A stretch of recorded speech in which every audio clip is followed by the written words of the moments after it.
ओम सहना भवतु सहनौ भुनक्तु सह वीर्यं करवावहै तेजस्विनावधीतमस्तु मा विद्विषावहै। ओम शांति शांति शांति।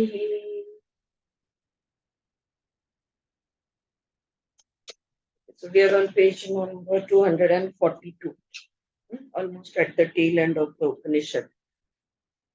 Yesterday, so we spoke about, yesterday was beautifully, we spoke about how we have to allow life to happen and not put obstacles in its path. So, but she spoke a lot about how the mind, it cannot help itself. मन ऐसी चीज है ना कि वो बीच बीच में वो सब चीज का अधिकार, स्मृति, सब चीज अपने हाथों में लेना चाहती है। और फिर मन ये सोचता है कि और वहां पे फिर ईगो आता है, मन के साथ साथ में अहंकार।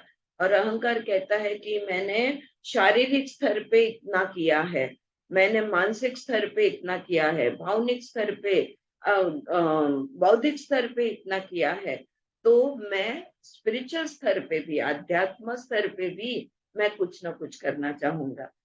So why not at this level? I have to do something. So the doing is what she spoke about. And why not this level? This insistence for effort in this country, they call it sadhana. Okay? और फिर बाद में मैं सोच रही थी कि ये हमको कुछ ना कुछ तो करना है। कैसे पता चले कि मैं आध्यात्मिक मार्ग पे हूँ? अगर मैं कोई साधना, कोई क्रिया योग, कोई योगा कुछ तो करती होगी, तो ही पता चलेगा ना कि मैं आध्यात्मिक मार्ग पर हूँ।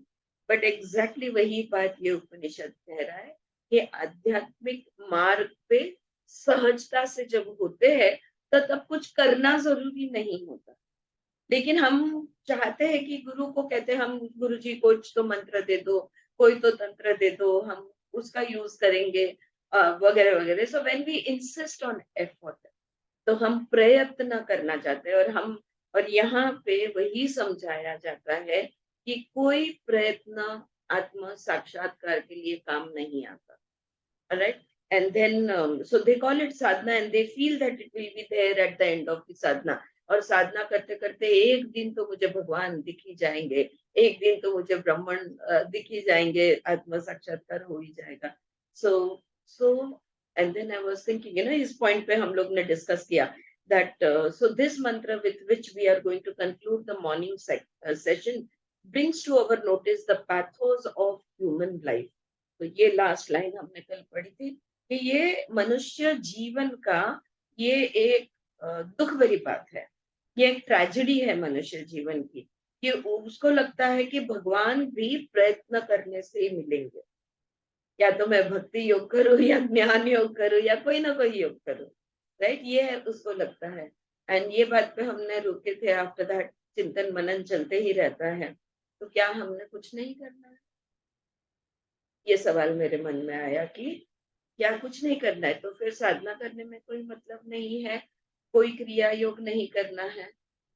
एंड जो मैंने सोचा आपके साथ शेयर करना चाहूंगी कि यस, कुछ नहीं करना है, लेकिन अगर तुमने साधना नहीं की तो उस जगह पे, उस समय पे, उस वक्त पे तुम कुछ और करोगे। You get my point? If you don't do the sadhana, then you will do something else in that time. That is not going to work. Then you might as well do sadhana. Something else करने से अच्छा है कि तुम साधना करो। तो जैसे चित्त शुद्धि होती जाएगी, शरीर शुद्धि, मन शुद्धि, वृत्ति शुद्धि, ये सारी चीजों में शुद्धि आती जाएगी अगर तुमने एटलीस्ट कम से कम वो बेनिफिट मिला। मैं एक ही एकाटीवरच आपण म्हणतो ना, एक ही परिस्थिति में मैंने साधना नहीं करूंगी तो चलेगा। वो साधना का जो समय है, उस समय में मैं कुछ ना करूं। हाउ डिफिकल्ट इट इज न सोचना, न काम करना हाथों पैरों से, कुछ भी नहीं करना, राइट? सो प्लीज इस बात को अंडरस्टैंड करो, ये नहीं समझ लेना कि नहीं नहीं साधना करने की जरूरत नहीं है ब्राह्मण का, कि जब कृपा होगी, when the Brahman graces us with his presence, then we will see it anyway. What's the point? No, if you are not doing the sadhana, then you will do something else, which is absolutely wrong. Then you might, instead of doing something else, you might as well do the sadhana. All right?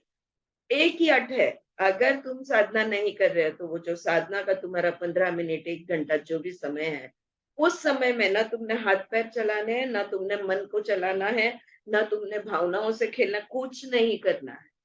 अगर तुम शून्य में बैठ सको तो साधना मत करो, जप मत करो, मंत्र मत बोलो, आसन मत करो, प्राणायाम मत करो, ये कुछ भी मत करो, चिंतन मनन भी नहीं करना है।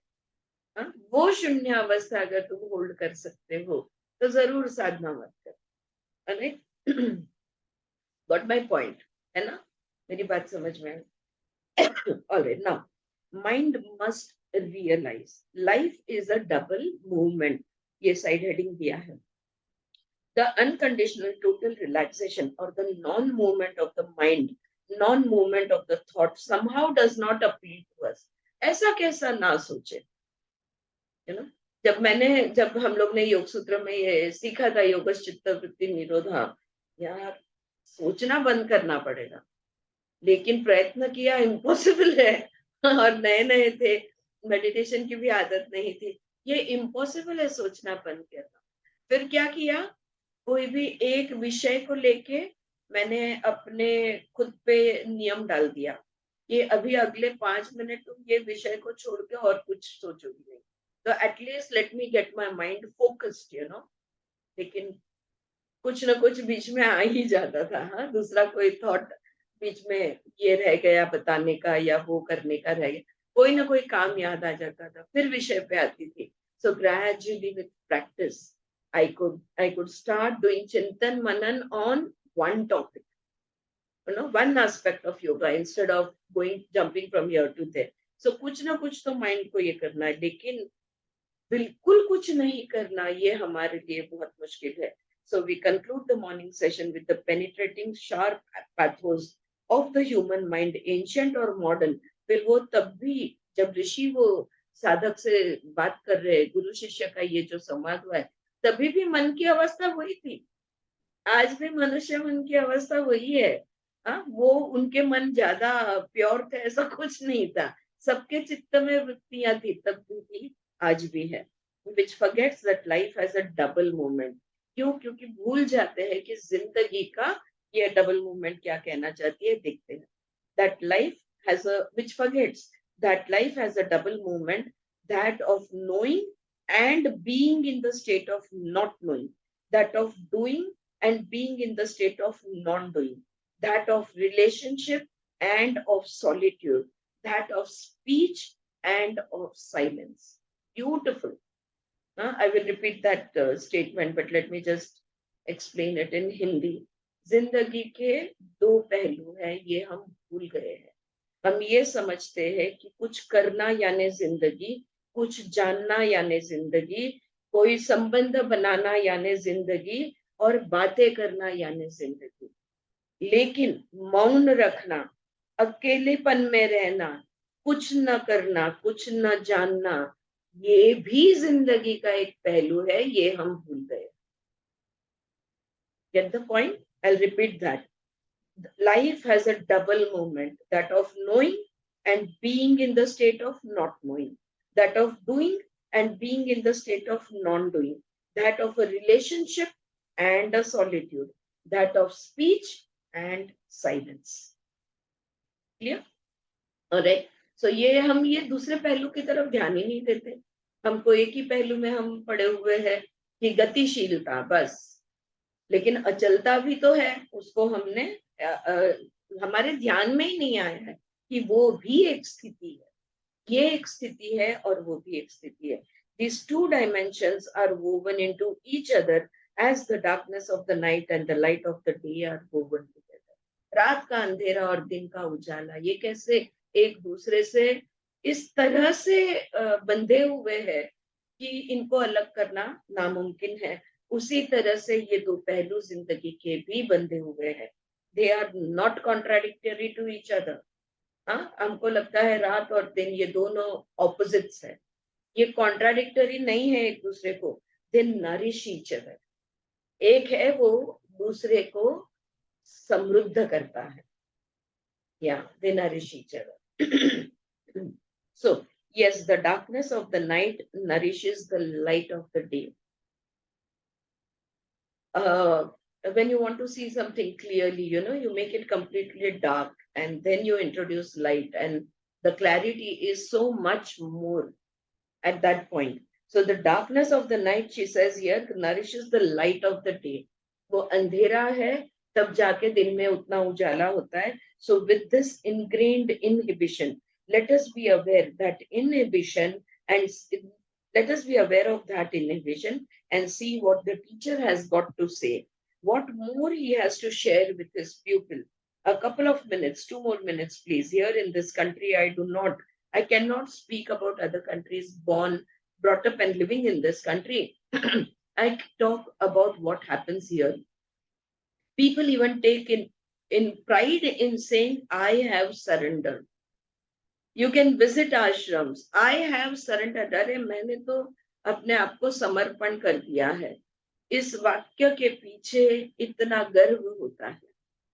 Can surrender or dedication be an act of will? Very good question. I will repeat this question. Can surrender or dedication be an act of will? क्या स्व इच्छा से हम समर्पित हो सकते हैं? Really? Can you do it with willpower? Willpower will contradict the fact of surrenderance. Suchitra येतंय लक्षात? प्रश्न काय विचारतायत ते? Selja, can you get it? What are they asking? What she is asking? Surrender or dedication, can it be an act of will? स्व इच्छा से अगर तुम समर्पित होते हो, क्या ये हो सकता है कि तुम समर्पण में भी रहो और तुम्हारी इच्छा भी वहां पे कंट्रोल में रहे, या विल पावर ऑपरेटिंग रहे? कंट्रोल में नहीं, I mean to say your will power is operating and you are in surrender. Surrender means giving up the will. Yes, Anju, does that make sense to you? It's giving up your will. There is no ego over there at all. So who will judge? How can you say that I have surrendered? But when we see when we say when we are talking about the Higher highest level, right? consciousness. Yes. Correct. So when Still, we are talking about at that time, the I individual ego is not there at all. but आत्मा को We are क्या only, surrender करना है? Higher consciousness में surrender की कौन सी बात बनती?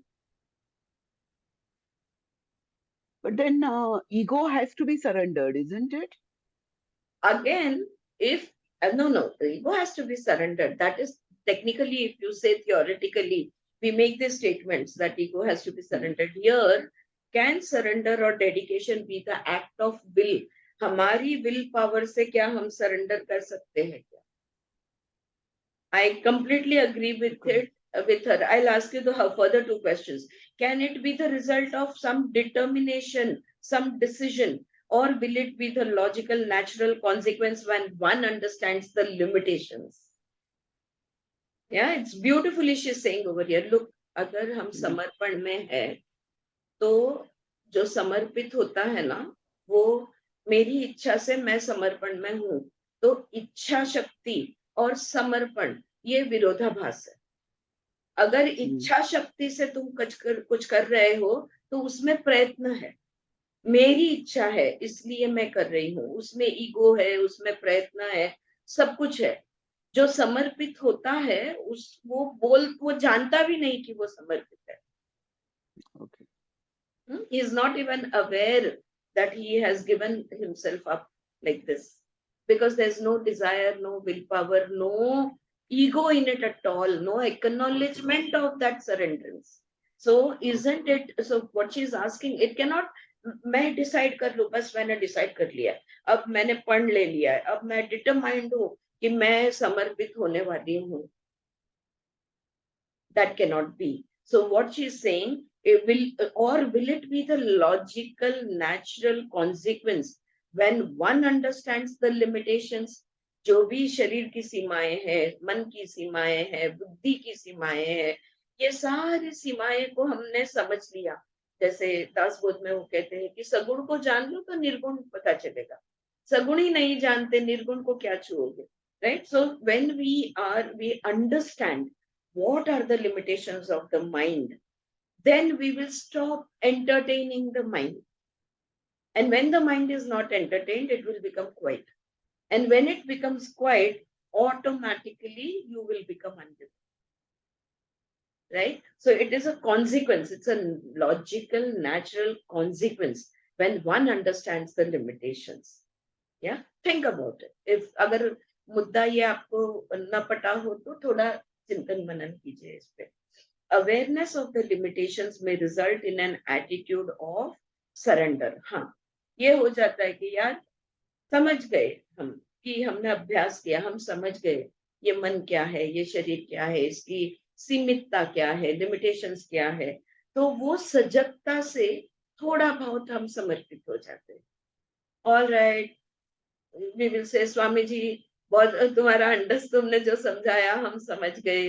And yes, I am now, I will, you are in awareness of it, so you will be, there will be some surrender in that.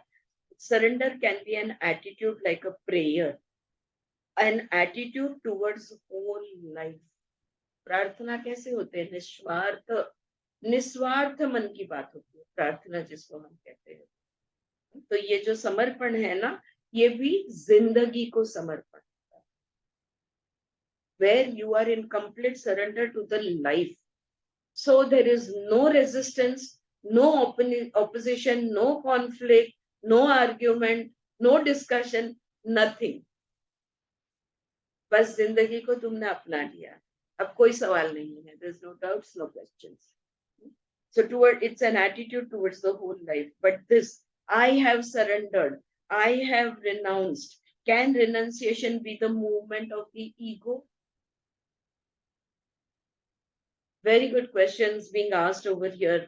At the end of this Upanishad, there are some, these are some heavy things that we need to really look deep within our own attitudes and see, are we really in surrenderance? Are we, when you say, when I was teaching the Yoga Sutras, or the MK classes जो अपन ने लिए ना, जिसके recordings डाले हैं YouTube पे, उसमें भी एक सूत्र का एक्सप्लेनेशन था. जब जब ये समझाया गया था कि एक ईगो है, एक फिजिकल लेवल का ईगो है. मैंने कॉफी छोड़ दी. हाँ, कितने को याद है, कौन कौन प्रेजेंट थे मुझे पता नहीं. हाँ, मैंने कॉफी छोड़ दी. जिस बंदे ने कॉफी छोड़ी है वो दिन में 10 बार बोलता है मैंने कॉफी छोड़ दी. हाँ, आया चारू जी को याद आया. उसके बाद में there comes the next stage कि अरे हाँ, अब मैं कॉफी नहीं पीता. So gradually the ego involvement becomes a little less. और बट कॉफी का सुगंध आ गया तो वो स्मृति जाग उठती है, मुझे कॉफी कितनी पसंद थी पर अब मैंने छोड़ दी है. थोड़ा सा खंत भी वहां होता है, लेकिन नहीं नहीं, मेरा निर्णय है. All this is decision making, will power, determination. कहाँ तक जाना है?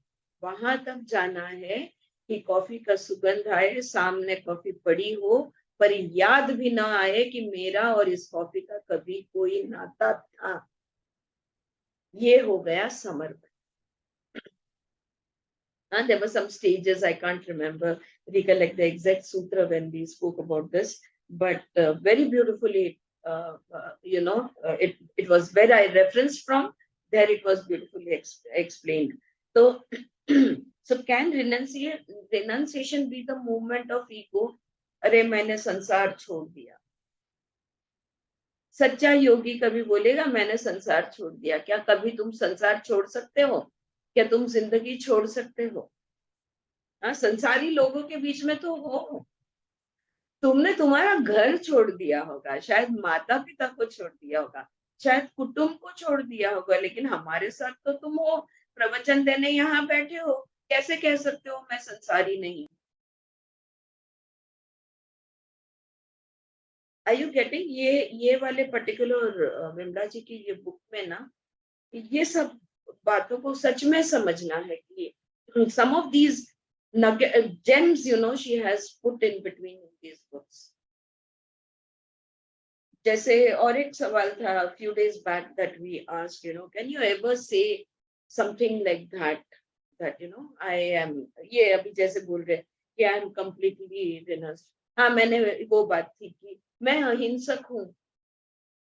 अब क्या कोई कभी बोल सकता है कि मैं 100% अहिंसक हूँ? क्यों? क्योंकि मैं नॉनवेज नहीं खाता। Are you getting the point? अगर अहिंसक हम बन गए तो हमको खाना पीना छोड़ना होगा। अहिंसक होकर हम खाना नहीं खा सकते। मैं मच्छर नहीं मारता, मैं कोई भी प्राणी भी नहीं, किसी को भी नहीं मारता, तो मैं अहिंसक हूँ। Similarly, here she is saying, can it be and can renunciation be the movement of ego? Can you say, I have surrendered, I have renounced? Can it be the act of a thought, a calculated, planned, organized act? Or when you see the futility of being attached to pain or pleasure, the sensation of pain or pleasure, the sensation of being hurt or being honored, when you see the futility, the shallowness, then you are no more interested in it. You don't pay any attention to importance to it. You let them happen. ये आध्यात्मिक मार्ग पे ये हम समझ जाते हैं। जैसे कल के या परसों के वीडियो में इतना सुंदर समझाया कि ये नहीं, आई थिंक वो जो रिकॉर्डिंग मैंने भेजी थी, सब कुछ माया है। सुचित्रा कालापन बोल लो ना, ते मी फॉरवर्ड के दे नोबेल प्राइज विनर का वो, I don't know whether Shailaja ended up hearing it और नॉट, बट वो सुनोगे तो वेदांत और quantum physics, how it has caught up with Vedanta, finally is beautifully explained in it. And then you realize everything is unreal. Mind my words, it's not false. It is unreal. Like we say, relative truth and absolute truth. Yes, Suchitra. हाँ, अगर किसी ने देखा नहीं है तो please देख लो वो वीडियो। हाँ, कल मैम ने भेजा है। हाँ, if you have missed that video, do listen to it. Short video, you can listen to it even if you are working or doing something. But it is so clear that everything is just a drama happening on this stage of life. Why am I attached to that character that I'm playing in this drama? I should always remember who I am. I'm not that character. I'm not the character called Aarti who is playing this drama. फिर कोई तारीफ करे, कोई बुरा भला बोले, कोई सुख आए, कोई दुख आए, सब खेल है। When we realize this, the uselessness, the futility of getting involved in the drama of life, automatically we will move away from that drama. That means we are completely surrendered. If we are away from the drama, then who are we close to? Ourselves. कभी भी नहीं भूलूंगी कि ये आरती नामक व्यक्ति सिर्फ मैं नहीं हूं, ये आरती का रोल मैं कर रही हूं। मैं तो एक निर्गुण निराकार ब्राह्मण हूं, ऐसा लोग कहते हैं। मुझे इतना समझा है कि मैं कॉन्शियसनेस हूं।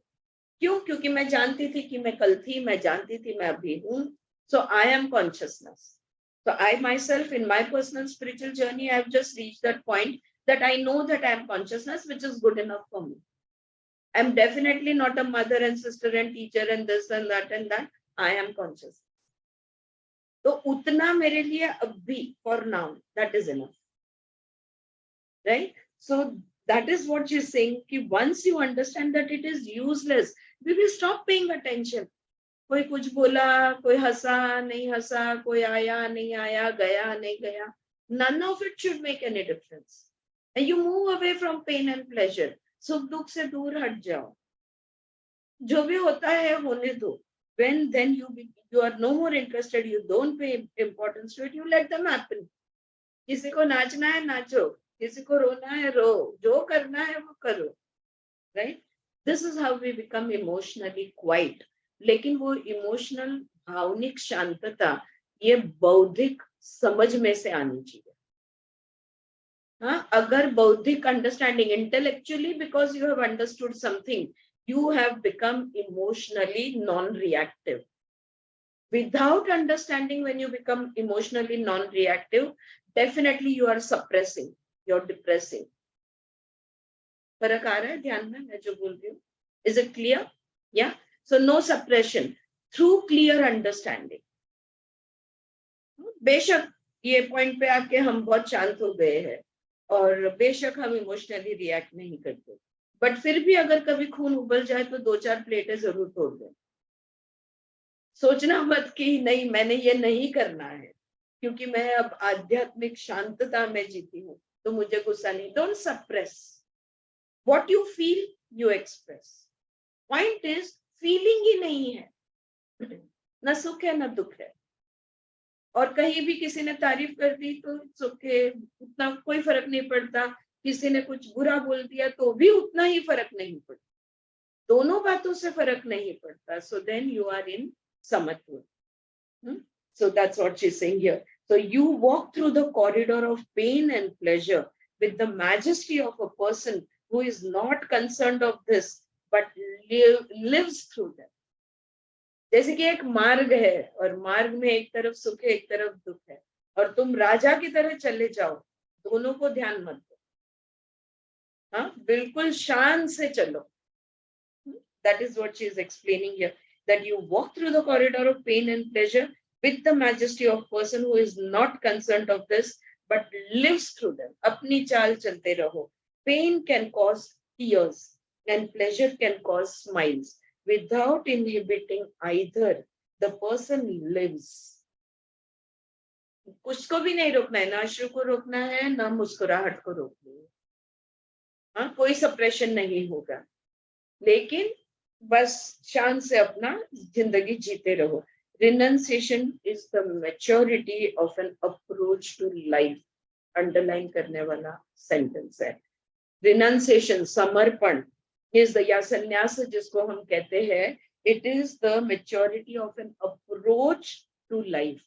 जिंदगी को जो अप्रोच है ना उसमें हम मैच्योर हो गए हैं. Renunciation is the maturity of an approach to life. तो मैं सन्यासी बन गया हूं ये तुम बोल ही नहीं सकते, चाहे तुमने भगवे कपड़े पहने हो या ना पहने हो. भगवे कपड़े पहन के मैं सन्यासी हूं ये नहीं बोल सकते. वो कपड़े पहनो या मत पहनो, क्या बोलते हैं वो दिगंबर जो भी कहते हैं ना, बिना कपड़ों के घूमो. It doesn't matter.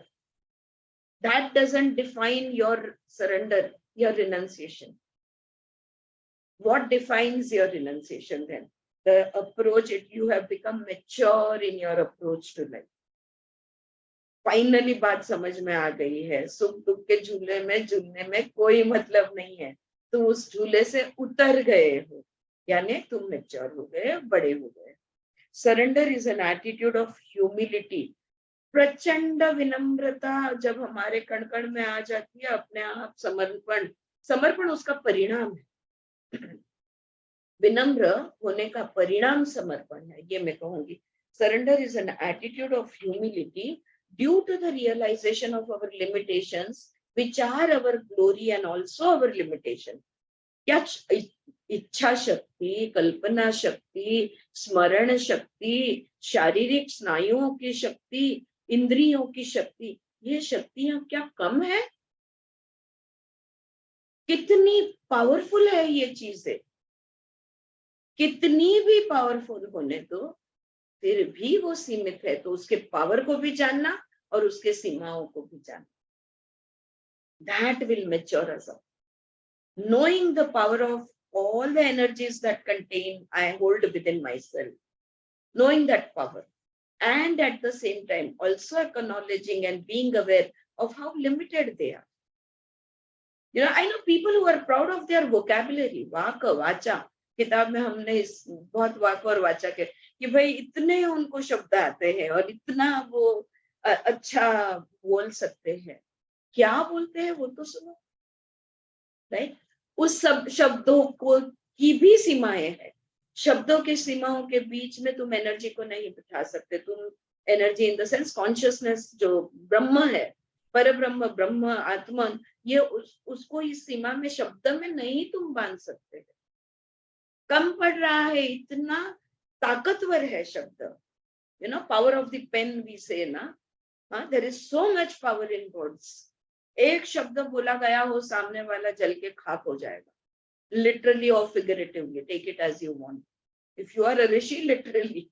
If you are not a rishi, then figuratively at least you can burn that person. नीचे से ऊपर आग लग जाएगी. एक शब्द तुमने बोल दिया तो ये ताकत है शब्दों की. फिर भी ब्राह्मण उसमें नहीं समझ. तो ये ताकत को भी जानो और उसकी सीमाओं को भी जानो, उसके लिमिटेशन को भी जानो. इसलिए उसने कहा है कि realization of our limitations which are our glory and also our limitation, which are our asset, excellence, and also our limitation. So in this country, people are inclined to believe that samadhi is a personal acquisition. तो हम लोग, अरे मैं समाधि तक पहुंच गई. तो और ऊपर से हमारे गुरुजन ने स्टेप्स भी दे दिए हैं. फिर हम देखते रहते कहाँ तक पहुंचे, कौन से समाधि तक. सवितर्क है, सविचार है, सानंद है, सास्मित है, कहाँ तक पहुंचे ये भी हम देखते रहेंगे. In this country, we are inclined to believe that samadhi is a personal acquisition. Figuratively, you may say he attained or she attained samadhi, but literally, spiritually, it is a wrong statement. मुझे आत्मा साक्षात्कार हुआ, गलत है. The person lives in meditation. साक्षात्कार हुआ वाला व्यक्ति बोल ही नहीं सकता. वो स्मृति की बात कर रहा है कि जो अनुभव हुआ था ना, उसकी मेमोरी बोल रही है, उसका माइंड बोल रहा है. The mind wasn't there at साक्षात्कार. How does it know क्या हुआ था? The person lives in meditation, the person lives in samadhi. लेकिन उसका जीना अगर तुम देखो तो वो पूरी तरह से समाधि की अवस्था होती है. He cannot attain at समाधि को हम प्राप्त नहीं कर सकते. हम समाधि में जी जरूर सकते हैं, चाहे हमने भगवे कपड़े पहने हो, चाहे हमने लेटेस्ट हमारा जो भी लेटेस्ट ट्रेंडिंग जो भी फैशन लाइन का कपड़ा है, ड्रेस है, वो पहनी हो या नंगे, doesn't matter. Yeah. So the person lives in meditation, lives in samadhi. He cannot attain it. It is not an artificially manipulated state of your consciousness. It is a state of living. It is a way of living. जीने का, समाधि जीने का तरीका है. समाधि एक lifestyle है. समाधि कोई प्राप्त करने की चीज नहीं है या कहीं पहुंचने की चीज नहीं है कि पहले तो मैं कुछ भी नहीं थी, अब मैं समाधि में हूँ. ये कोई यहाँ से वहां पहुंचने की बात नहीं है. It is a state of living. It is a way of living, my friends. Spiritually, yoga, tasmata yogi bhava Arjuna. It is an alternative culture. It is an alternative way of living, not alternative field of acquisition, possession, ownership or domination. Alternative lifestyle है. जैसे मैं sometimes I tell people, कि मैं इतना बोलती हूँ, मैं इतना, मतलब जो काउंसलिंग के लिए आते, ये मैंने कितनी बार उनको समझाया है, समझते ही नहीं. और मैंने इतने बार बोला है, देखो ऐसे बोला, वैसे बोला. तो बोल के नहीं हुआ ना, तो अब चुप बैठ के देखो ना थोड़ा. When your words are not working, clearly you can see that whatever actions that you are taking, they are not working. Why not go into non-action and see what happens? अपनी तरह से करके देख लिया, मेरी तरह से करके देखो. एंड एवरी टाइम मेरा हमेशा कोई भी साधन देते हुए, कोई भी टूल देते हुए मैं कहती हूँ do it on an experimental level. 7 दिन के लिए करो, 15 दिन के लिए करो, 21 दिन के लिए करो और देखो क्या होता है। पटे तो ले साधन यूज करना, ना पटे तो छोड़ देना, राइट। सो तस्मात योगी भव Arjuna, it is an alternative culture, ये ऑल्टरनेटिव लाइफस्टाइल है। So in this mantra we are brought down to the earth again from the peak of revelation yesterday. कहा हम आत्मा साक्षात्कार में देख रहे थे हिम गौरी एकदम सफेद कपड़े पहने हुए सुंदरता की मूर्ति आंखों के सामने आई हुई ब्रह्मांड का अस्तित्व से अब जमीन पे हमें फिर से ले आए कि हम ये कोई भौतिक चीज नहीं है जिसको तुम हासिल कर सको। We are brought down to the earth again as all of us have feet of clay. The teacher has pointed out and let us see what happens next. Alright, यहाँ पे ये चैप्टर खत्म किया। Probably the next, this is no, there are 2 more chapters. Yeah. So किसी को कुछ कहना है? Should I move on to the new chapter? हाँ, अगर बात ना पटे तो जरूर से बोलना, या अपना तुम आपका जो भी अभिप्राय है जरूर बताएं जिंदगी को लेकर। बिकॉज फाइनली हम लोग बस जिंदगी को ही समझने की कोशिश कर रहे हैं और कुछ नहीं। Okay, so I go on to the next This chapter. is the stage of being equanimous, like Yes. pleasure, pain. Yeah. So that is what we have to strive to be. Yes, but it has to come naturally as Naturally. a consequence of whatever you are doing. It has to be a consequence. That is, ये नहीं कि जबरदस्ती से समत्व में रहो, जबरदस्ती से समाधि में रहो। नहीं नहीं, मैं तो आध्यात्मिक व्यक्ति हूँ, मुझे तो मन की स्थिरता रखनी ही है।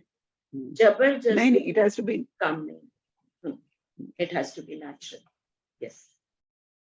All right, so now stabilization of revelation in daily life. अभी क्या है मालूम है, जब हम ये किताब पढ़ते हैं विमला ठक्कर का इतना प्रभाव है हमारे मन विचारों पे, और तभी ये सब फिर हम कुछ देर के लिए करते हैं, उसके बाद में टाई टाई फिश ओके, फिर से पुन्हा घसरतो आणि पुन्हा ये रे माझ्या मागले, again you are back to square one.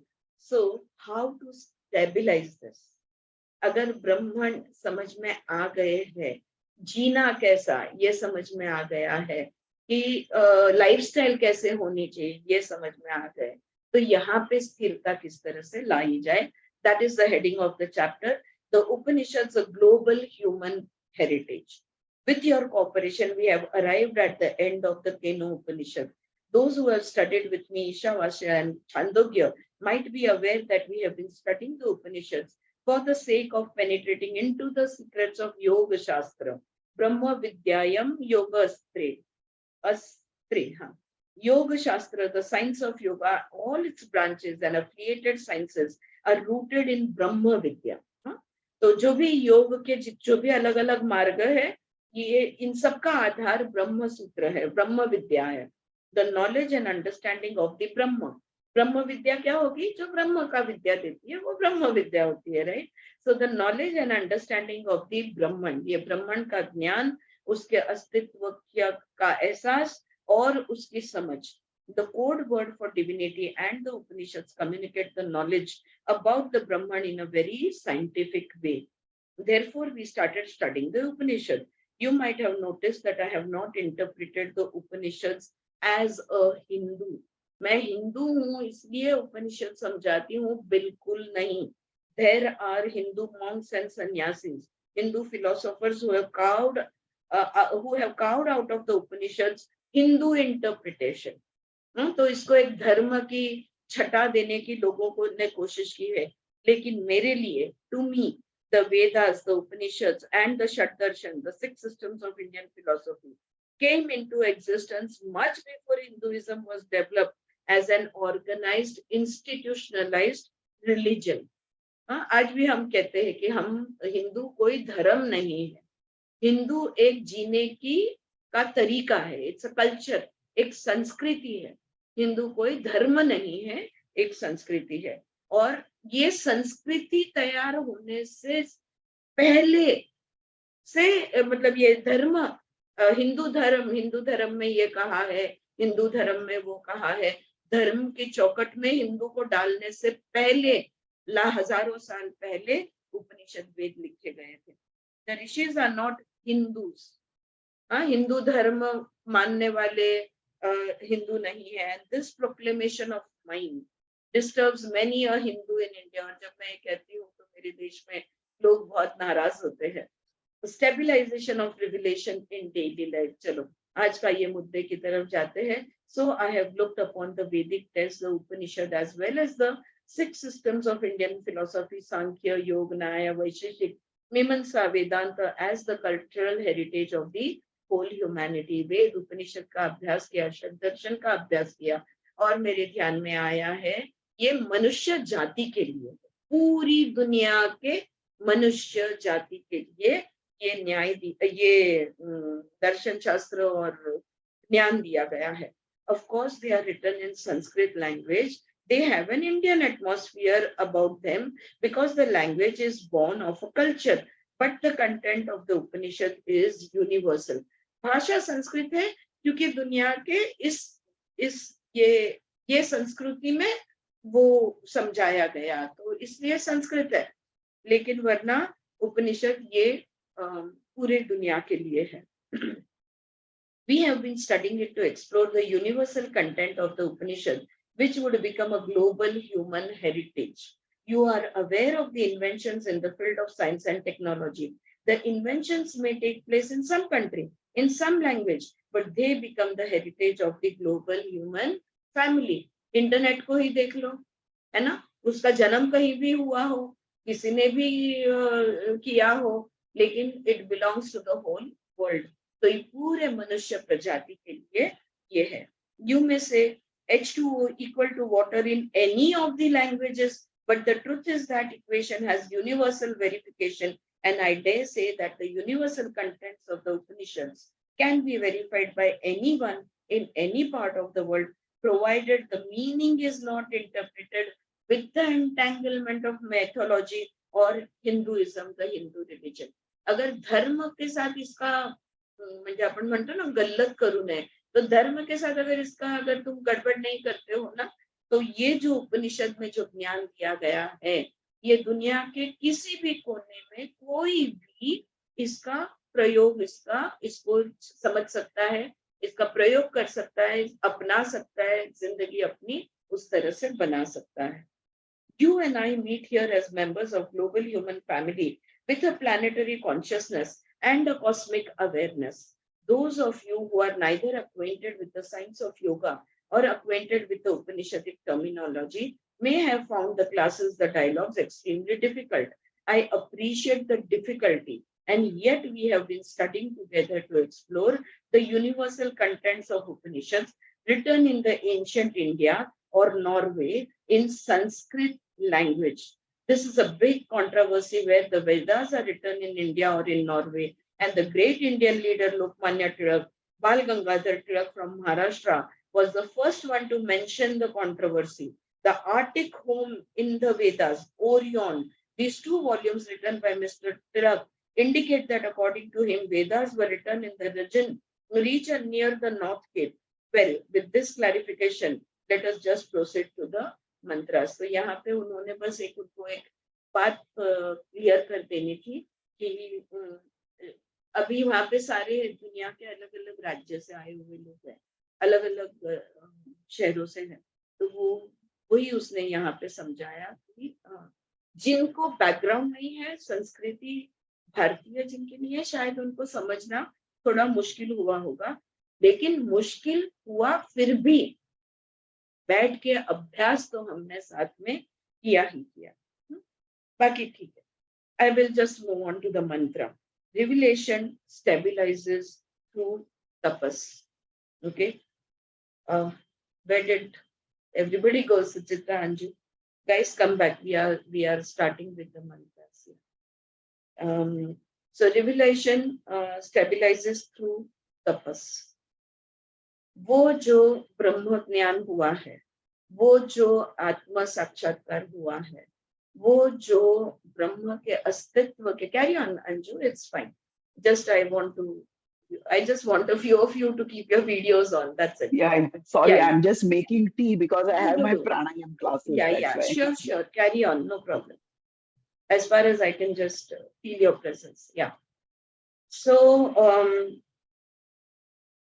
जो भी आत्म साक्षात्कार हुआ है, जो भी ब्रह्म के बारे में हम समझ गए हैं, ये समझ कुछ दिनों बाद उतर जाए और फिर से मैं ब्रह्म हूँ, अहम ब्रह्मास्मि, मैं भूल जाऊंगी और फिर से आरती बन के दुनिया में फिर से पूरे ड्रामा में इन्वॉल्व हो जाऊं।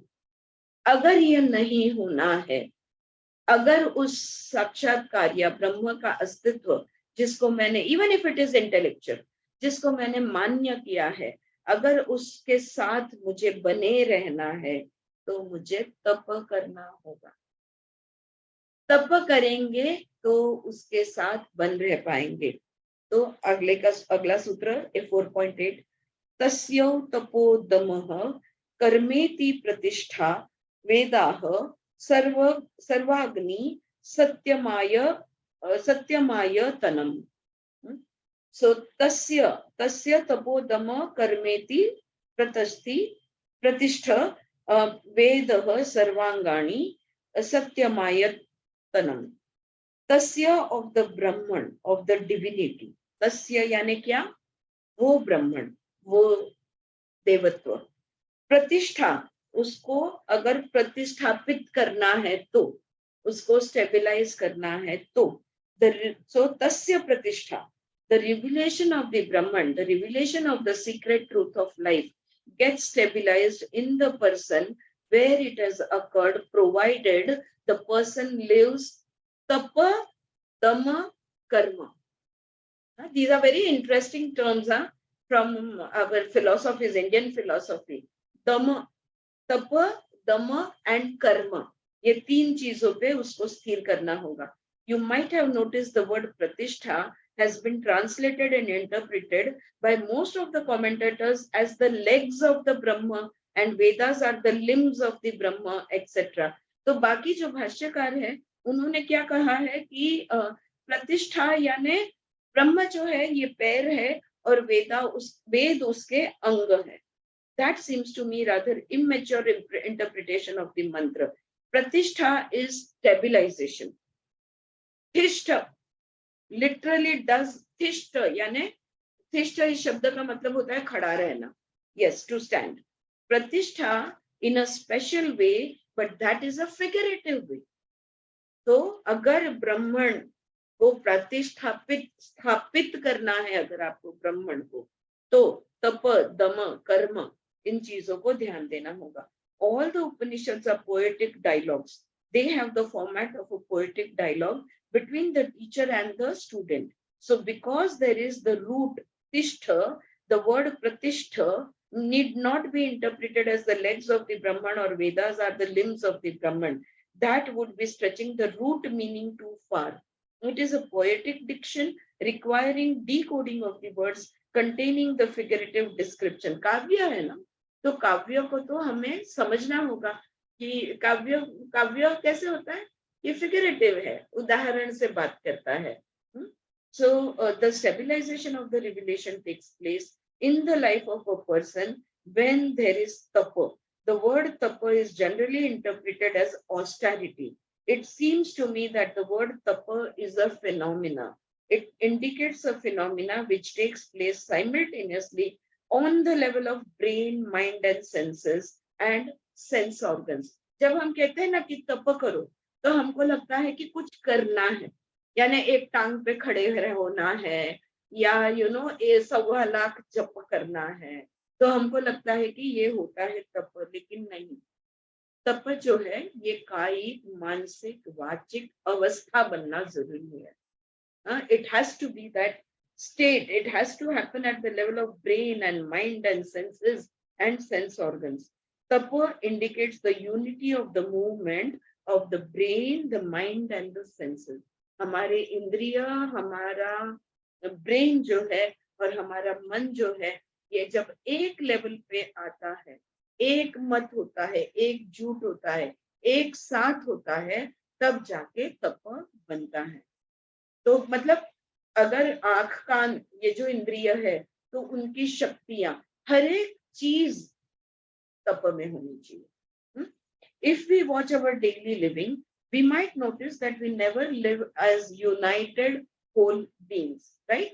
अगर हम हमारी रोजमर्रा की जिंदगी को देखते हैं तो मन कहीं और है, शरीर कहीं और है, बुद्धि कहीं और घूम रही है. कभी भी हम एक साथ नहीं. जहां शरीर है वहीं पे मन है, इंद्रिय भी वही है. और ये तो पता है आजकल और मुश्किल होते जा रहा है. बताओ कैसे मुश्किल होते जाता है. कभी भी किसी के साथ बात करो तो वो अपने मोबाइल पे लगे हो. ये तपन नहीं. मैं अगर मेरे सामने कोई मोबाइल चेक कर रहा है तो मैं बोलते बोलते चुप हो जाती. अब कर दो जो करना है. जब तुम्हारा पूरा ध्यान मेरी तरफ है तब मैं बात. When we are one to one. हमारे घर में भी रूल है, अगर सब लोग साथ में खाना खाने को साथ में आ गए, सबके फोन उठा के ऊपर चढ़ा दिए जाते हैं. कोई फोन को हाथ नहीं लगा.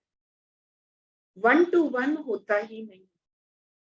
राइट. तो जहां शरीर है वहीं पे तुम्हारा मन होना चाहिए, वहीं तुम्हारा ध्यान होना चाहिए, वहीं पे तुम्हारी बुद्धि होनी चाहिए, वहीं पे तुम्हारी सारी शक्तियां होनी जरूरी है. अगर मन शरीर और शक्तियां एक साथ है तो उसे तप कहते हैं.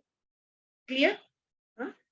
We are fragmented, we are divided. हम हमेशा विभाजित होते हैं. The sense, the internal sense and the external sense organs have their biological needs. They have their biological energies, and the needs are to be satisfied by feeding the sense organs or by feeding the internal senses with their respective objects. But the physical and biological needs are limited, whereas out of the process of satisfying the needs of the physical structure, the mind creates greed, lust, envy, jealousy, comparison, etc., etc. अब देखो कितने खाने की जरूरत है. मेरे पति हमेशा कहते हैं एक वक्त पे एक इंसान ज्यादा से ज्यादा 100 ग्राम खा सकता है या 250 ग्राम. उनका कुछ तो भी हिसाब है कि एक फिक्स अमाउंट से ऊपर कभी भी एक व्यक्ति उसके ऊपर नहीं खा सकता. फिर भी हम शादियों में जाते हैं और वहां पे क्या होता है, इतना बड़ा स्प्रेड लगा.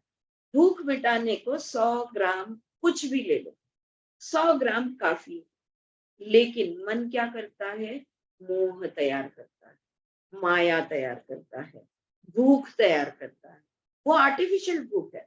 100 ग्राम के ऊपर हम जो भी खाते हैं ना, वो मन खा रहा है, शरीर को उसकी जरूरत नहीं.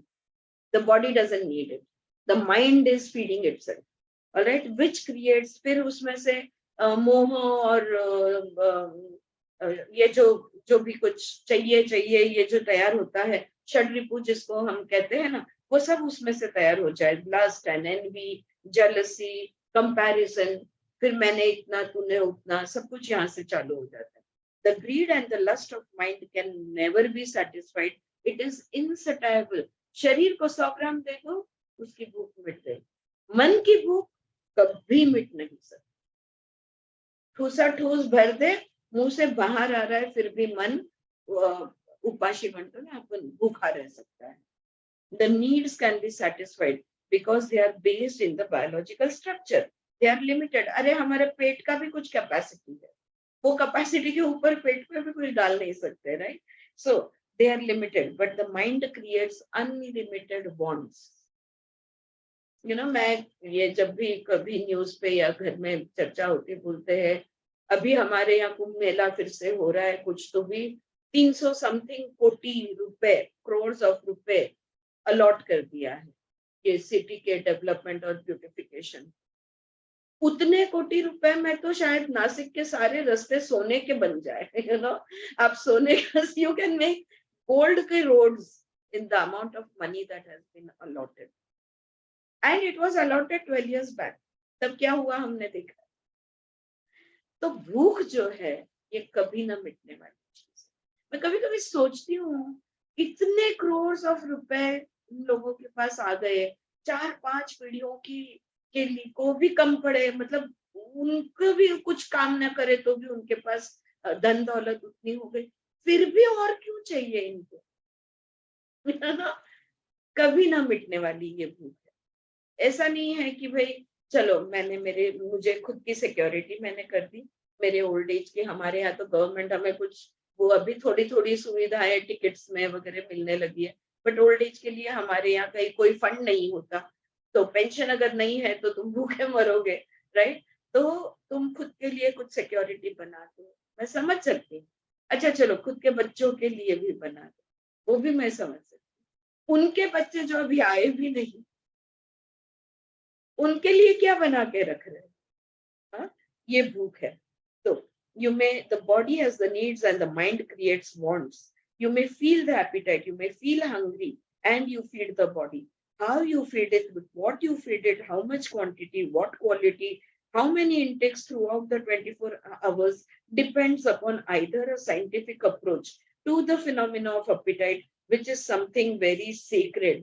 Either one can have a scientific approach, that is to say, with the help of the brain, you acquire knowledge about your physiology, hygiene, anatomy, the requirements of the body, you watch them, and you find out the way, a scientific way of satisfying them. जीने के दो तरीके, जितना भी आए उपभोग, लेते जाओ लेते जाओ लेते जाओ। दूसरा तरीका यहाँ पे वो सुझा रही है, यहाँ पे suggesting another way to live. अपने शरीर का अभ्यास करो। तुम्हारे शरीर को कितनी प्यास है, दिन में कितनी बार है, तुम्हारे शरीर को कितनी भूख लगती है, दिन में कितनी बार लगती है, कौन सी चीजों से तुम्हारा शरीर तृप्त होता है। मन की बात नहीं कर रहे, कौन सी चीज खाओगे। लाइक किसी लोग, कोई लोग होते हैं ना, गरम गरम उनको चाहिए, थोड़ा दोगे चलेगा लेकिन गरम चाहिए, वो रूम टेम्परेचर पे भी खाना नहीं खाना पसंद करते। कोई लोग है जो फ्रिज में से निकाल के डायरेक्ट भी खा सकते। तो तुम्हारा शरीर क्या चाहता है, मन को बीच में नहीं लाना, दोबारा कह रही हूँ। शरीर तुम्हारा क्या है, तुम्हारी अंदर की ऊर्जाएं कैसी है, तुम्हें क्या अच्छा लगता है, कितना लगता है, ये तय करो और साइंटिफिकली तुम्हारी जिंदगी जियो। मैं नासिक में रहती हूँ, ड्राई वेदर है, यहाँ पे पानी की रिक्वायरमेंट कम है। बॉम्बे जाती हूँ, ह्यूमिडिटी हाई है, पसीना बहुत आता है, वहां पे पानी की रिक्वायरमेंट ज्यादा है। दिमाग यूज करेंगे हम या नहीं? या कहीं भी जाओ मैं 3 लीटर ही पानी पीऊंगी। पानी पीने का ये स्वर होगा कि भाई हम लोग ने जो अभ्यास किया, सीधी सी बात है, शरीर में पानी का प्रमाण 70% है, 70%। उस 70% को तुमने मेंटेन करना है, समझे? शरीर की का जो लेवल ऑफ, जो हम जल तत्व कहते हैं ना, तो शरीर में जैसे पृथ्वी पे जल तत्व 70% है, जेपिंडी थे ब्रह्मांडी। हमारे शरीर में भी जल तत्व 70% है। उसमें खून आया, लिम्फ आया, फ्लूइड्स आए, सब कुछ आ गया उसमें, मूत्र वित्र सब आ गया। जो भी हमारे बहने वाली हमारे शरीर के अंदर जो चीज है, सब मिला के 70% मेंटेन रहनी चाहिए, ना उसको कम लानी है ना उसको बढ़ानी। तो वो मेंटेन मैं कैसे करूंगी? तो मैं कहीं साइंटिफिक अप्रोच लूंगी या नहीं लूंगी? बस उसी साइंटिफिक अप्रोच की वो यहाँ पे बात करती है। बात को समझो, अपनी गरजों को समझो और गरज के हिसाब से, जरूरत के हिसाब से आप भोग लो, उपभोग लो, जो भी लेना है। Right now, how much sleep is necessary for the body, at what age, how many hours sleep is necessary. बचपन में हमारी नींद की रिक्वायरमेंट अलग थी, प्रौढ़ थे अलग थे, अब बुढ़ापा आ रहा है अलग है, तो नींद की रिक्वायरमेंट तो बदलने वाली है। आज मेरी नींद की रिक्वायरमेंट अब भी काल में कौन सी है, मेरा मैंने देखना है, उतना मुझे फुलफिल करना है। राइट, ये ऑब्जर्व करेंगे, खुद को देखेंगे, खुद का अभ्यास करेंगे, तब जाके पता चलेगा। Right, a person who does tremendous physical hard work and a person who does not do any manual work, what is the difference between their requirement? You know, this is a scientific approach. So the needs are related to the understanding acquired through the brain. तो हमारी बुद्धि जो है, ये बुद्धि का हम विवेक बुद्धि जब बनाएंगे, इस बुद्धि को विवेक हम जब ले आएंगे, जब समझदारी इसके अंदर हम ले आएंगे, तब जाके बात समझ में आएगी हमारी। और समझदारी से जो करेंगे वो सही करना होगा। बट इन बिटवीन, लेकिन प्रॉब्लम किधर है? अरे, बुद्धि तो बहुत अच्छी है लेकिन उसके चलने में बहुत गड़बड़ हो जाती है। इन बिटवीन स्टैंड्स द माइंड, ये मन बीच में आ जाता है। मेरी बुद्धि तो बिल्कुल विवेक बुद्धि है, लेकिन क्या करूं, ये मन मांगे मोर। हाँ, ये मन नहीं मानता। In between stands the mind and when a need is satisfied, whether having a diet or having sleep or listening to music or perceiving beautiful objects or human beings, the act of perception, that act of nutrition, intake of nutrition creates its own sensation. Problem किधर है मालूम है? कि जो मुझे पसंद है मेरी बुद्धि को समझ, हाँ, तो मैंने साइंटिफिक अप्रोच ले लिया। और जो मुझे गर्म पसंद है, ताजा पसंद है, तो बस मैंने उतना 100 ग्राम लिया और मेरी शरीर को की भूख मिटाने के लिए मैंने समझदारी से मैंने उतना ही लिया। प्रॉब्लम क्या है पता है? वो लेते वक्त मेरे शरीर में खुशी की लहर उठी। So there was this wave of pleasure that gets created by intake. Now once that pleasure, तो फिर मन कहता है यार और एक लहर चाहिए, फिर और एक लहर चाहिए। देखते देखते 10 गुलाब जामुन खत्म। राइट, या पूरा वेफर का पैकेट खत्म। क्योंकि वो जो सुख की लहर है ना, वो लहर और मांगती रहती है। So when you take good food, obviously there is going to be a sensation of pleasure, and that is the privilege of the human being to live those sensations, है ना? शरीर को सुख देने के लिए ही तो खाया है ना, जो पसंद है वो तो उसका हक बना। लेकिन मन क्या कहता है? No, I want to have it more, I want to have it again and again. मैं मन बीच में आता है और बोलता है मुझे और चाहिए और बार बार चाहिए। Pleasure and pain are inevitable in life. हाँ, प्लेजर को लेकर सुखानुशय रागः, दुखानुशय द्वेषः।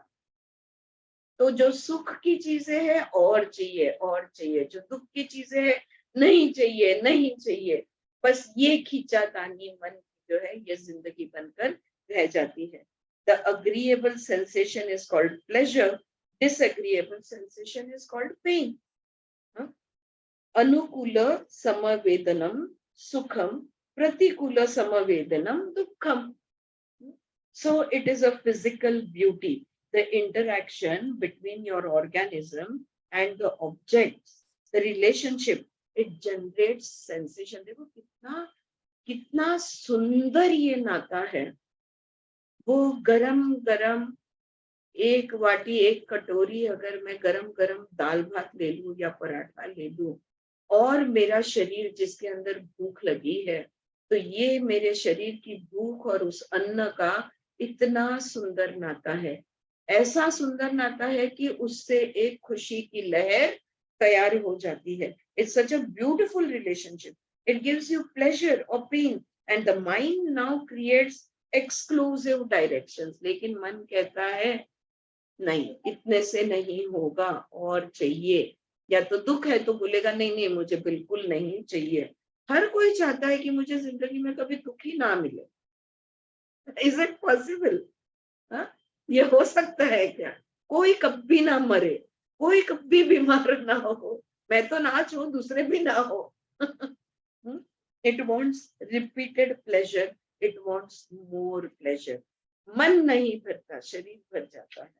So a quantitative greed and the greed, lust for quality, all that is the creation of the mind.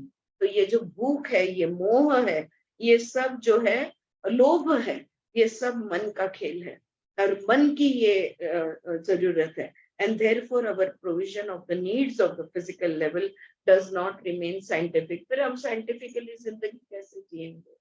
नहीं जी पाते, मन बीच में आ जाता है। बहुत डिसाइड किया था मैं ये नहीं अब खाऊंगी, फिर भी खा लेती हूँ। बहुत सोचा था मैं नहीं जाऊंगी, फिर भी चली जाती हूँ। बहुत सोचा था ये नहीं खरीदी करूंगी, no know unnecessary shopping.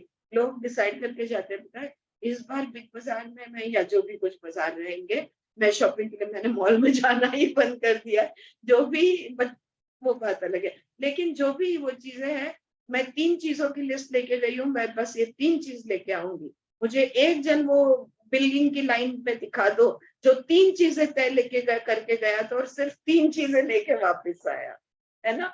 There will always be 2 extra things that you will pick up. Oh, you will defend yourself. You will say, नहीं नहीं फिर मुझे याद आया कि इसकी मुझे जरूरत है या ये कम हो गया है वगैरह। All those are defense. Fact is, you went to buy 3 things, you came back with 5 things. So this is the quantitative greed and the greed, lust of quality. All that is a creation of the mind, and therefore our needs at the physical level does not remain scientific. According to the whim of the mind, according to the demand of the mind, according to the inner compulsion of greed or lust, we do injustice to the body. और ये शरीर के साथ की गई ज्यादती है, क्या बोलते हैं ज्यादती है, या you are doing a very bad thing for the body, injustice to the body. We can overfeed the body, we can oversleep the body, and we can deny sleep or food to the body. या तो अति खाएंगे, अति आहार, अति निद्रा, अति सोएंगे, या तो शरीर को भूखा रखें. So we will create either of this. So tapa, what does it mean? You guys, are you with me? Shall I continue? There are 10 more minutes, or you want me to stop? Go on, right? Yeah. So tapa किसको कहते हैं? जब ये जो हमारे इंद्रिय है, इन इंद्रियों की जो भी भूख नहीं कहूंगी मैं, जरूरतें जो है, ये सब जब एक लेवल पे होती है तब वो तप बनता है. तो तप का मतलब बन गया यूनिटी, हार्मनी, एकजुट होना, एक साथ होना, एकता का होना. तप means the unity, the needs understood by the brain, the understanding accepted by the mind, and therefore the movement of the physical needs, understanding of the brain, and the reconciliation or acceptance by the mind go hand in hand. There is a consistency, there is a harmony. Tapa means unity. मेरे शरीर की भूख, उसके लिए वो जो भी 100 ग्राम जो भी ले रहे हैं वो, और मन का भी उस वो खुशी की लहर, और मन का उस लहर से तृप्त होना, ना सिर्फ शरीर का, मन का भी तृप्त होना. इंद्रिय भी खुश, मन भी खुश, शरीर भी खुश. अगर ये सब एक है तो ये बन जाएगा तप. How fantastic, when we talk about tapa, Patanjali ने भी तो तप, स्वाध्याय, ईश्वर प्रणिधान, क्रिया योग बता दिया है, और तप के बारे में तो वो 3-4 बार मेंशन करते हैं योग सूत्रस में. और तप हम कहते हैं कि प्रयत्न. तप को इंटरप्रेट जनरली योग सूत्र में भी रोज योगा करो, सातत्य से करो. तो करना और सातत्य से करना, इसको हम तप बोलते हैं, और उसको क्रिया योग में डाल दिया है पतंजलि, राइट. सो ये जो तप के साथ स्वाध्याय को जोड़ दिया है, और ये दोनों चीजें कैसे करना है? ईश्वर प्रणिधान, उस पर भरोसा रखकर. यहाँ पे अब कितना डीप दृष्टिकोण और जा रहा है, देखो. तप क्या हो रहा है? शरीर, मन, शरीर की जरूरतें और बाह्य चीजें जो उस शरीर उस जरूरत को पूर्ण करता है, ये सब का एक होना, इसको तपा बता. This is tapa at the cosmic level, I will say. क्रिया योग is the tapa at the रोटी कपड़ा मकान, मतलब हमारे physical level, I will say, or even mental level you can include it. But this tapa is the cosmic level का tapa, because यहाँ पे कहीं जो भी कुछ हो रहा है ना, उसको तुम बिना इंटरफियरेंस के होने दे रहे. मन कहीं भी बीच में नहीं आ. अगर शरीर खुश है तो शरीर की खुशी में मन खुश रह रहा है. हाँ, नई नई शादी होती है ना, तुम्हारी खुशी में मेरी खुशी है. ऑलराइट, बाद में सब खुशी बदल जाती है, तो मत अलग है. सो ये all of it is satiated. The senses are satisfied, body is satisfied, the mind is satisfied, and that which has given you satisfaction, उसका भी एक satisfaction. जितना लिया वो जो खुशी की लहर है वो भी एक लहर से बस है, तृप्त है, और चाहिए ये नहीं आ रहा. So now there is the harmony when a person lives in this basic unity at the three layers, then it is called as tapa. तीनों स्तर पे वी अंडरस्टैंड सेरेब्रली, ये सब दिमाग को बहुत अच्छा लग रहा है ना, और बहुत समझ रहे हैं. We understand cerebrally, there is no difficulty in understanding, and our brains are sharpened to the era of science and technology. हमारे brains तो कितने sharp हो गए, right? हम लोग कितने complicated subject schools और college में पढ़े हैं. So it is not at all difficult. तो इसमें कोई मुश्किल नहीं है समझने में. The verbal knowledge of Brahman, the verbal knowledge of your physiology, psychology, all of that is available to us. ये जो शाब्दिक ज्ञान है ना, वर्बल नॉलेज, चाहे वो हमारे शरीर के बारे में हो, चाहे वो हमारे मन के बारे में हो, चाहे वो ब्रह्मण के बारे में हो, इसका ज्ञान आपको कहीं भी मिल जाएगा. गूगल, यूट्यूब पे मिल जाएगा, बुक्स में मिल जाएगा, गुरुजन बता देंगे. It is all available, but the truth conveyed by the knowledge. लेकिन जो सत्य के बारे में इस ज्ञान के माध्यम से जो सत्य बोला जा रहा है, it is not relished by the mind. अगर मन इसको समझ के, वो सुन के मन तृप्त हो गया, तो वो अति कभी भी कुछ भी नहीं करे, वो और नहीं मांगेगा. लेकिन ऐसा नहीं होता. The mind creates its own desires, entanglements, tensions, conflicts. मन तो अपना ड्रामा चालू ही रखता है. So we remain divided within us. तो अंदर से हम लोग कैसे हो जाते हैं? Divided हो जाते हैं, विभाजनीय हो जाते हैं. There is no tapa in our life. हमारी जिंदगी एक तप नहीं है. जिंदगी को एक तप बनाना है. One more important lesson coming up from this Kena Upanishad. जिंदगी को तप बनाओ. There is no tapa in our life because of the division which can generate fragmentation. We nearly, all of us, for moments we become schizophrenics, divided personalities. आध्यात्मिक बुद्धि बहुत तल्लक है. शरीर पे कंट्रोल, मन पे कंट्रोल नहीं. जो चाहिए वो चाहिए, और चाहिए तो और चाहिए. जो भी ये मन पे हमारा कोई कंट्रोल नहीं है. The brain points out the imbalance caused by anger, by jealousy, by destructive impulse is harmful, or greed is harmful, addiction is harmful. The brain points it out. The mind refuses to accept it. बुद्धि जानती है 2 और 2 4 ही होते हैं. मन को मंजूर नहीं है. मन बोल रहा है 2 और 2 5 5.5 बना दो. मन नहीं मानता. This is the thing. So the cerebral verbal knowledge becomes not only stale, but it loses its dynamism because of the fragmentation. तो इतनी बड़ी बात इस केना उपनिषद से हमने सीखी है, लेकिन हमारा मन नहीं मानता, तो टुकड़े हो गए. बुद्धि को समझ गया है, लेकिन मन नहीं मानता, तो शरीर नहीं ओबे करता. वैसा हम कर नहीं रहे. समझ रहे म्हणजे करतो पण कळतं पण वळत नाही, जैसे बोलते हैं ना. हाँ, समझ में बात आ गई, लेकिन उसकी एप्लीकेशन नहीं है, तो वो पुराना हो जाता है ये ज्ञान. And it loses its dynamism because of the fragmentation, because of the inner contradiction, because of the inner inconsistency.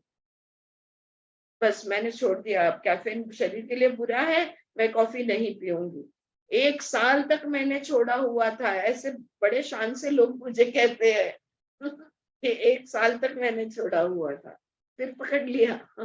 तो वो इनकंसिस्टेंसी, उदाहरण देने का मेरा रीजन, इनके शब्द जो है ये समझाना चाहती हूँ. इनकंसिस्टेंसी उसको कहते हैं. हम सातत्य नहीं रख सकते उस चीज में. कॉन्ट्राडिक्शन भी है, अंदर से ही विरोधाभास है. मन एक कहता है, बुद्धि एक कहती है. इनमें ही एकजुटता नहीं है. Because of this, we may be hypocrites. We may project an image of a self-controlled person. और हम लोग मैं ये दिखाऊंगी कि भाई मैं फुल्ली कंट्रोल में हूँ, लेकिन क्या सच में हूँ ये सिर्फ मैं ही जानती हूँ और कोई नहीं जान सकता. Right? So this is not about projecting anything. This is living our lives in that manner. Living our lives scientifically is what Vimla ji is talking about over here. और भी आगे इस पर तप के ऊपर काफी सारा है, लेकिन कल पढ़ेंगे. इट्स ऑलमोस्ट टाइम अप, तो यहाँ पे हम रुकते हैं. Alright. No, I was just going through the Bhagavad Gita because see, ultimately Bhagavad Gita is the essence of all the Upanishads. या So Kenopanishad का ये part जो है ना, वो chapter 17 में लिया हुआ है. Those who read Bhagavad Gita ना, अच्छा. so हाँ it हाँ. talks about tapas, yajna. There are three Yes. aspects which is very beautifully taken up in Explain. chapter 17. So tapas is manasik tapas, vacha Yeah. tapas. That is Yes. what is taken up. Sharirik Yeah. tapas. Yeah. Very Yes. nicely it is. Tapa and yajna, ये तो विमला जी ने भी insights into Bhagavad Gita में Bhagavad she's Gita covered में it दिया up, though she is explained only 12 chapters because she feels अच्छा. that it's all repetitive after that. But she has covered these topics in her in those 12 chapters. Yeah. And then like now, Okay. like she's doing right now, explaining what tapa exactly is, what yajna exactly is. Similarly, she has explained, or the Sankhya mentioned in the Bhagavad Gita and the Sankhya of Sankhya Darshan, how it has got nothing to do with each other. That also in detail she has explained. They are two different things. The Sankhya of Sankhya and Yoga, Jog Darshan, and the Sankhya, which is Sankhya Yoga. Yeah, yes, sir. Krishna Understood. talks about, they are two different matters. That also she has explained.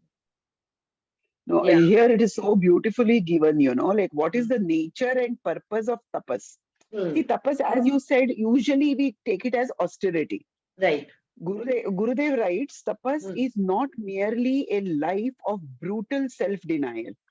On the contrary, it is an intelligent method of living in a right relationship, which we talked about. Right relationship with the world of objects, thereby avoiding all unnecessary dissipations of our vital energies.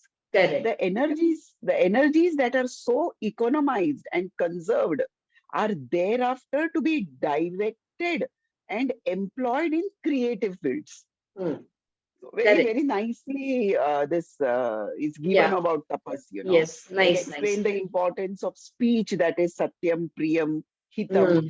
म्हणजे Bhagavad गीताचे verses प्रमाणे question and answers आहेत. Describe the austerity of mind. Right. Like 17.16 talks about the austerity of the mind in the Bhagavad Gita. Yes. Mana prasad. मन का ही austerity करना है, मन को ही तप में लाना है. सबसे ज्यादा वही तो जरूरी है. बिकॉज वही सेंट्रल रीजन है सब डिविजन का, वरना सब टुकड़े टुकड़े है. अगर टुकड़े टुकड़े में हम लोग जिंदगी जिएंगे तो कैसे पर ब्रह्म जिसको हम पूर्णत्व जिसको कहते हैं, वो पूर्णत्व का अनुभव कैसे. बिल्कुल सही. That was a wonderful read today again. Another gems, presented to us. Some more gems. All right, we will stop over here. Thank you, guys. I will be seeing you tomorrow. Hari Om, Anju. See you. Thank you.